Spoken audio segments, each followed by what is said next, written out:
Um número relacionado a processos trabalhistas chamou a atenção essa semana. Caiu em quase 50% o número de processos por assédio moral em ambiente de trabalho em 2018. Cerca de 115 mil processos. Um ano antes, em 2017, foram movidos mais de 200 mil processos, de acordo com o Conselho Nacional de Justiça. Pode parecer positivo à primeira vista, mas, neste contexto, entra a reforma trabalhista, que completou um ano de vigência justamente em 2018. Para especialistas, os dados mostram que os trabalhadores estão com mais medo de pedir indenização por danos morais, porque é algo subjetivo, difícil de provar. Especialmente porque com a reforma trabalhista, caso o trabalhador não consiga provar, é ele quem arca com os custos do processo. Bom, é sobre assédio moral e reforma trabalhista a nossa conversa aqui no estúdio hoje. Estamos com a Ariana Celes Alcântara, assistente social da Divisão de Saúde Ocupacional da USP e também professora da Faculdade de Saúde Pública da USP. Seja muito bem-vinda, Ariana. Muito obrigada, Thalita. Obrigada pelo convite. A gente que agradece. Vamos começar explicando, então, como que se configura o assédio moral? Explica pra gente. É bacana. O assédio moral, é importante a gente pensar que ele não é um caso de conflito isolado. Tá. Ele precisa ser constante, ter uma certa frequência, porque pode ter uma situação de violência, ela pode ser configurada como violência, mas isso precisa ser sistemático, precisa ser contínuo para poder configurar o assédio moral. Muitas vezes algumas pessoas sofrem a situação de assédio moral e ela não sabe que está vivenciando isso ou naturalizou de tal forma. Por exemplo... Exemplos. Tirar ferramentas de trabalho da pessoa, o supervisor não falar diretamente com a pessoa, só mandar recado, ou ignorar a presença dela, marcar uma reunião às 10 horas da manhã e avisar para a vítima que é às 11. Sim. E situações que não precisa ser uma única situação, mas que ela seja constante no dia a dia, que traga situação vexatória, de constrangimento, de humilhação para o trabalhador. Como que o trabalhador percebe que isso se constitui num assédio? É a partir do momento que passa a fazer mal na saúde do trabalhador? A questão do assédio, ele vai variar de pessoa para pessoa, sim, porque depende muito a trajetória de vida da pessoa, o momento que ela está vivenciando, o contexto de fortalecimento interno que ela está vivenciando. Então, pode ter diversos impactos, né? Pode ser desde de psicossomático, psicopatológicos ou nas relações sociais de trabalho. As pessoas, uma das principais questões que aparece nos nossos atendimentos é o sono, impacta no sono das pessoas, ou tem perda de cabelo, usa mais uso de álcool ou outras drogas, chega até pessoas que têm ideação suicidas, tamanha a situação de constrangimento no trabalho. Sim. Quando as pessoas chegam até vocês, ela já fez essa ligação direta ou é a partir de uma conversa que vocês acabam identificando que pode ter alguma relação com assédio no local de trabalho? A gente faz uma conversa com a pessoa e tenta fazer uma investigação, mais ou menos pensar como foi esse contexto de trabalho, se está tendo, porque a saúde mental é uma das principais impactadas, sim, na questão do assédio moral. Então, quando começa a aparecer alguns sinais e a Previdência também tem uma lista de doenças pré-estabelecidas que pode ter nexo com a questão do trabalho. Então, a gente, sim, vai pensando mais ou menos com essas possibilidades. Quando ela chega a procurar ajuda, ela já está afastada ou ela ainda está exercendo a função dela? Como costuma acontecer? Por vezes a pessoa, nem ela consegue buscar ajuda. Por vezes, sim, é um colega de trabalho que vivenciou a situação, que está verificando e que consegue ter uma sensibilidade e que busca ajuda para o colega ou que pede para esse colega estar buscando algum auxílio. Mas, por vezes, ele não consegue ter fortalecimento para buscar uma certa ajuda. E nesse caso, o que vocês fazem? Quando a própria pessoa não consegue buscar ajuda, que vem um colega e fala, olha, estou presenciando tal situação. Qual é a atitude de vocês? Olha, no nosso serviço, a gente costuma tentar ter algumas intervenções no local de trabalho. Entendi. Então, tem processos que podemos intervir nesse local, com algumas estratégias, ou até mesmo chamar esse trabalhador para conversar também. Só que, por vezes, o trabalhador, quando não consegue chegar até um serviço de saúde, que no caso o nosso serviço, o serviço que eu atuo é um serviço de saúde, o colega pode procurar outras fontes também. Uma das principais é o sindicato, então, e tem outras possibilidades também. Essa é a primeira... ajuda que vocês dão é meio que falar, olha, procura tal lugar, procura isso. O que vocês aconselham nesse momento? Tá. Quando uma pessoa, primeiro, ela precisa verificar se ela está tendo rebatimentos na sua saúde, essa situação. Tem toda uma parte jurídica que é interessante a procura do sindicato, porque o jurídico do sindicato orienta os trâmites legais. Isso você sendo sindicalizado ou não? Você pode procurar o sindicato nesse momento? Geralmente depende da configuração do seu sindicato, mas a grande maioria não tem esse hábito de negar auxílio ao trabalhar. Então, independente de sindicalizado ou não, para os trâmites legais, e também temos a questão dos trâmites de saúde, e aí ela também pode procurar. Tem o Centro de Referência de Saúde do Trabalhador, porque por vezes aquela pessoa não se sente confortável em procurar um médico da empresa. Entendi. Que a situação está acontecendo numa empresa, ela não se sente confortável em estar falando. Então, as pessoas têm a possibilidade de um serviço de saúde do SUS, que ele é o Sereste, que ele é específico para o Centro de Referência em Saúde do Trabalhador, que ele pode buscar auxílio também nesses centros. Deveria também a própria empresa providenciar, por exemplo, ouvidoria, RH, o supervisor que teoricamente não esteja envolvido em algumas situações, são possibilidades que ela tem de buscar por auxílios. Ou seja, hoje a rede é grande de proteção, de ajuda, se você estiver passando por essa situação, você tem a quem recorrer. Tem isso. Antes ficava um pouco mais limitado, a pessoa se sentia culpada, tinha aquela coisa, talvez o problema esteja comigo, ou tem essa situação. E hoje não, hoje temos uma rede que é bacana, que a pessoa pode procurar, também temos os meios jurídicos para poder ter esse auxílio. Sim. Ariana, você sabe dizer, pelo INSS, quais são a listagem das doenças em que as pessoas são mais afastadas? Hoje, a principal hoje tem os acidentes de trabalho. Sim, mas tem mais a ver com essa questão do assédio. Do assédio, são as doenças de saúde mental, ela é a terceira causa de afastamento hoje no INSS. Mas nós temos um problema com a Previdência nos últimos tempos, porque numa última pesquisa que eu fiz um levantamento das negativas da Previdência de auxílio-doença nos últimos 10 anos, em torno de 45% das pessoas que buscam um auxílio-doença na Previdência tem esse benefício negado. Puxa! Então, ela acaba trabalhando de forma adoecida. Então, tem alguns trabalhadores que a gente atende, que eles relatam, tem relatos que quando vai procurar o auxílio-doença na Previdência, esse afastamento, que a pessoa não está bem, ela vai se afastar, os primeiros 15 dias é a empresa que faz esse custo, que tem esse custo, a partir de 15 dias ela precisa marcar uma perícia na Previdência, que é a Previdência que vai estar subsidiando através do auxílio-doença. E nesse contexto, nos últimos anos, a Previdência tem negado relatos de trabalhadores que chegam para a perícia da Previdência com vários laudos, com vários relatórios, de forma muito adoecida e algumas vezes, várias vezes, sequer se olharam para o laudo dele. E por que isso está acontecendo? Estão tendo uma negativa. A gente acredita que seja uma questão de redução dos benefícios do auxílio-doença para essas pessoas. Então, quando a pessoa passa por esse processo de assédio, além de todo o processo que tem no trabalho, ela ainda tem mais... Ela sofre assédio da própria Previdência. Da Previdência também. Puxa vida! Então, tem um desgaste grande para esse trabalhador. Sim. Então, ele precisa de um suporte, de uma rede de apoio de saúde mental muito grande, que vai para além do psiquiatra. A gente precisa de outros profissionais da saúde envolvidos, né, porque a questão do assédio moral ela é multiprofissional, então precisamos do auxílio de diversos profissionais para intervir nessas situações. Sim.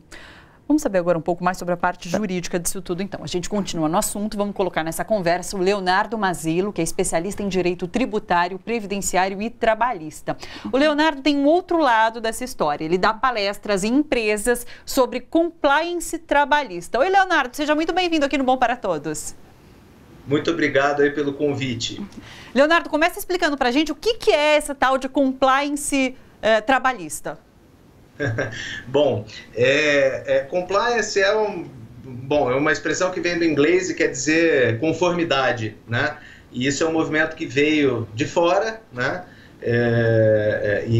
Enfim, em suma, o compliance é um movimento, vamos dizer assim, de negócios que existe nas empresas para que as empresas cumpram a lei, né? Cumpram a lei, sigam padrões éticos. Em relação ao direito do trabalho, o compliance trabalhista é exatamente isso, vamos dizer assim, a atividade aí que hoje em dia se implementa nas empresas para que as empresas cumpram a legislação trabalhista adequadamente, né? Mas focando principalmente em questões que sejam de maior gravidade, né? Um pouco diferente do que é uma auditoria ou de um jurídico trabalhista. O compliance, ele presta atenção no macro, né? E eu acho que o assédio moral, inclusive, é um dos assuntos da primeiríssima pauta do compliance trabalhista, né?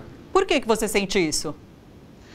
Bom, o que a gente tem visto, primeiro, né, assédio moral é uma expressão que, por um lado, começou a ser usada agora, mas também vem sendo indevidamente vulgarizada. Isso é um problema, porque nós vemos que no ambiente empresarial existem atos abusivos que não são assédio moral, mas que são indevidamente chamados de assédio moral. Isso, de certa forma, é ruim porque o assédio moral, que não é um ato exatamente, é um processo, acaba passando despercebido, né? Ele é um processo que corre subliminarmente, muitas vezes, às vezes até com apoio e incentivo da própria organização, achando que isso vai aumentar a produtividade, o que é um engano, né?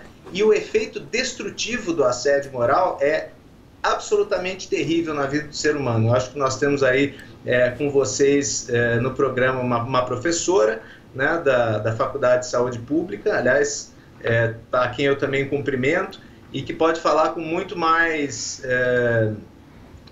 precisão a respeito. Mas assédio é um problema seríssimo, né? Os efeitos são gravíssimos e, na verdade, essas palestras até que você mencionou que eu dou, servem para capacitar as pessoas para entender o processo de assédio e interferirem para evitar que ele, de fato, chegue passe pelas duas fases e produza aqueles efeitos que são terríveis na vida do ser humano.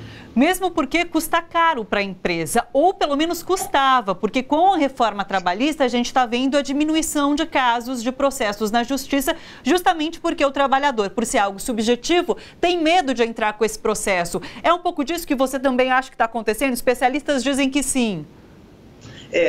Na verdade, eu acho que são dois lados da moeda, né? Primeiro, o que a gente tem visto é que as coisas de fato têm ficado caras porque a Justiça do Trabalho e o Ministério Público do Trabalho e também as entidades sindicais têm voltado a atenção para esse problema, né? E com isso, então, têm sido movidas ações civis públicas. Por que isso é importante, né? Porque numa reclamação individual, quando um empregado move uma reclamatória, existe uma certa limitação para o valor da indenização fixado, né? Para que a justiça entende que não dá para fixar, às vezes, um valor muito alto para evitar enriquecimento ilícito do trabalhador.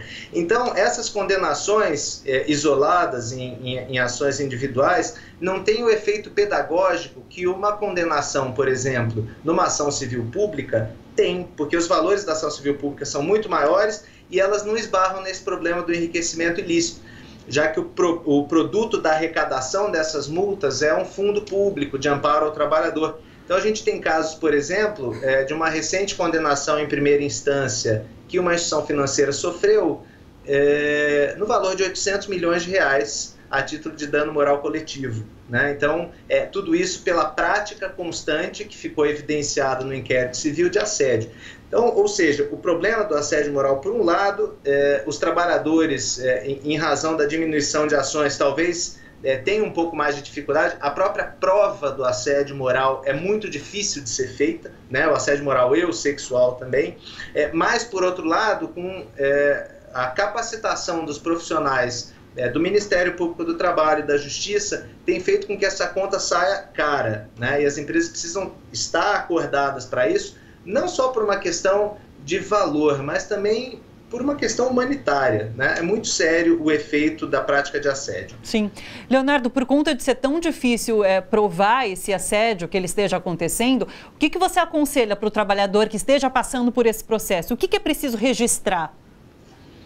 Olha, o assédio moral, ele não é um ato em si, ele eu acho que esse é um dos elementos essenciais do assédio, que ele é um conjunto, né? Existe uma repetição para que haja assédio, né? Muitas vezes, se a gente for considerar esses atos isoladamente, como eles são praticados às vezes de forma muito subliminar, fica difícil para o trabalhador dizer, olha, fulano me olhou de um jeito esquisito, né?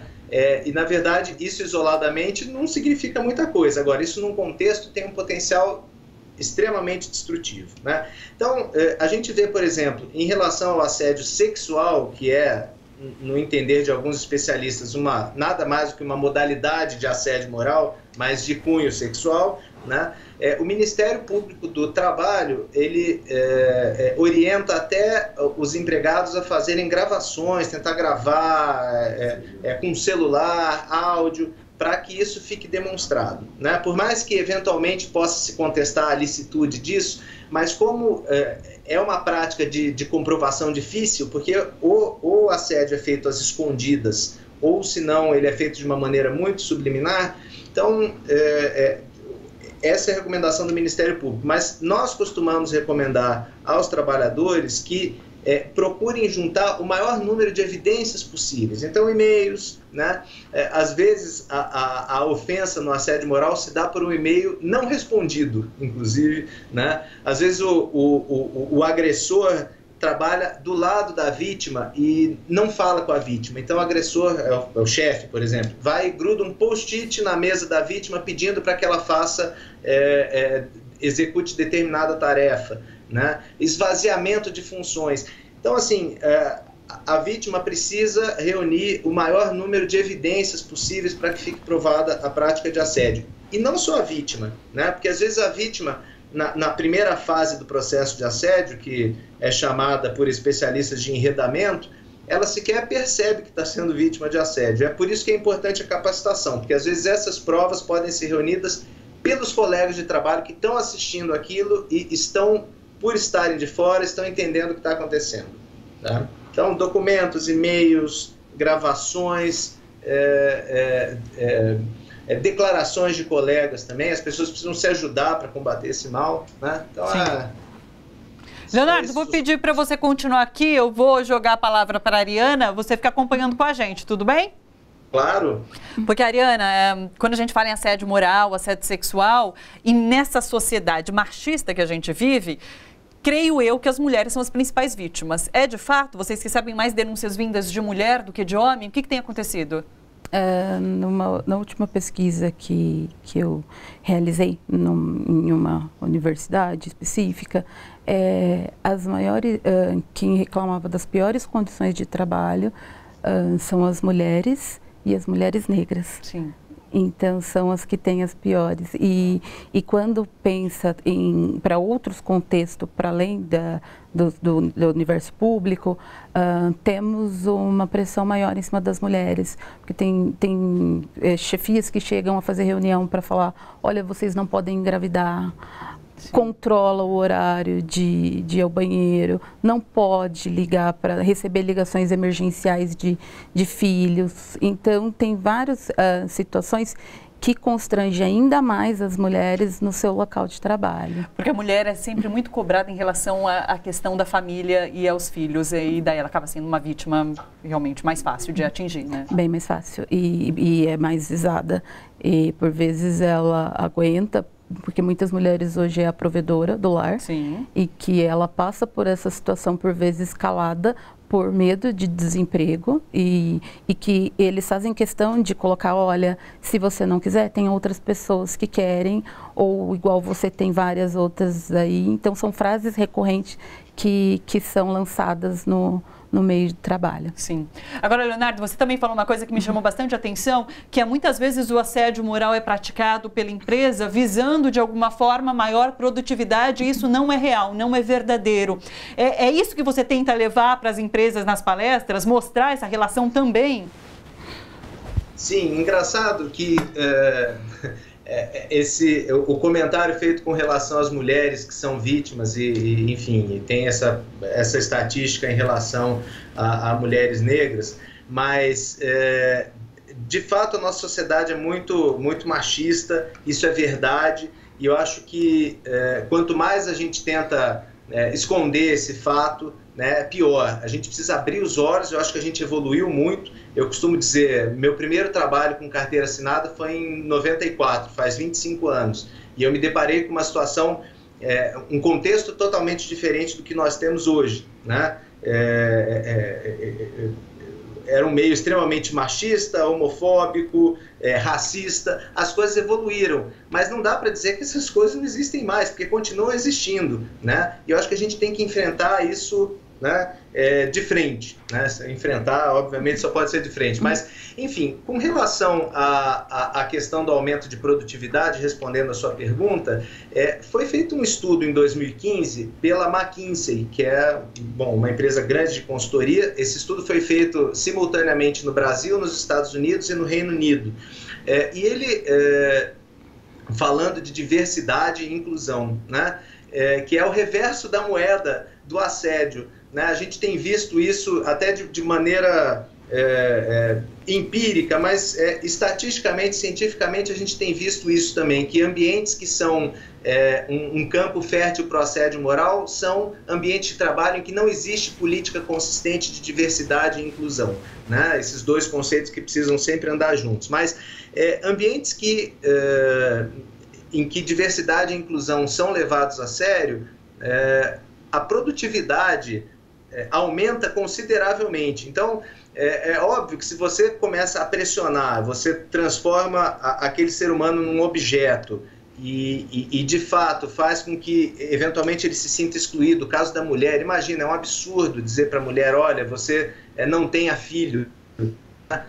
É a mesma coisa que dizer, olha, nós vamos parar para eu ganhar dinheiro, a gente vai parar com a conservação da espécie, né? Isso é um absurdo, isso é uma falta de política de diversidade e de inclusão, isso é uma política que exclui a mulher do ambiente de trabalho ou que faz com que a mulher tenha menos oportunidades, não possa exercer plenamente sua identidade. Isso é assédio, né? E essa prática de assédio faz com que, de fato, a produtividade caia consideravelmente, né? Empresas que têm política de diversidade e inclusão e combatem o assédio por consequência, tendem a ter uma performance financeira 30% maior do que as que não têm. Então, quer dizer, eu acho que contra números também não há argumentos, né? Correto. Então, nesse contexto de crise econômica, inclusive, talvez seja mais fácil, não diria, mas é mais praticado o assédio moral e a vítima acaba aceitando isso por conta do que a Ariana mesmo disse. Exército de reserva. Porque senão eu vou ser demitida. Então eu aguento isso para não ser demitida de fato. Você percebe isso, Leonardo? Isso é super verdadeiro. E o mais interessante é o seguinte, qualquer programa de compliance, aí falando do compliance, e isso inclui também programas para evitar assédio, diversidade e inclusão, ele tem como primeiro pilar o apoio da alta administração, né? E isso quer dizer, em sentido oposto, que se a alta administração não dá suporte a políticas de diversidade e inclusão e de combate a assédio, né, no final das contas você acaba tendo um campo fértil para a prática de assédio, né, e não só isso, normalmente se a alta administração não dá esse suporte, esse apoio, é porque eles acabam de alguma forma legitimando, ou por ação ou por omissão, a prática de assédio. E aí o que a gente vê é um fenômeno muito interessante. Tem os estudos que mostram que cidadãos extremamente pacatos, quando são levados para a guerra, acabam cometendo as maiores atrocidades. Então a gente vê, por conta desse efeito, dessa pirâmide, a alta administração passando essa orientação de que não, as coisas têm que ser feitas, azar, mulher não pode engravidar. No final das contas, a gente vê executivos abaixo da alta administração, gerentes, supervisores, superintendentes, e às vezes até encarregados de setor, fazendo atrocidades sem perceber. As pessoas perdem o referencial, porque a alta administração deixa a coisa correr solta. Então, assim, se isso já normalmente acontece nas empresas, imagina então num contexto de crise em que a alta administração está querendo ver resultado de qualquer jeito, né? Então, realmente, isso é verdadeira, essa afirmação de que nesse momento as coisas podem ser um pouco piores. Olha só, você que curte a TVT e quer contribuir com a gente para que a nossa programação chegue cada vez mais longe, se inscreva no nosso canal do YouTube /Rede TVT e torne-se membro. Ou então faça a sua contribuição em nosso Catarse. É só acessar catarse.me/TVT. A gente agradece.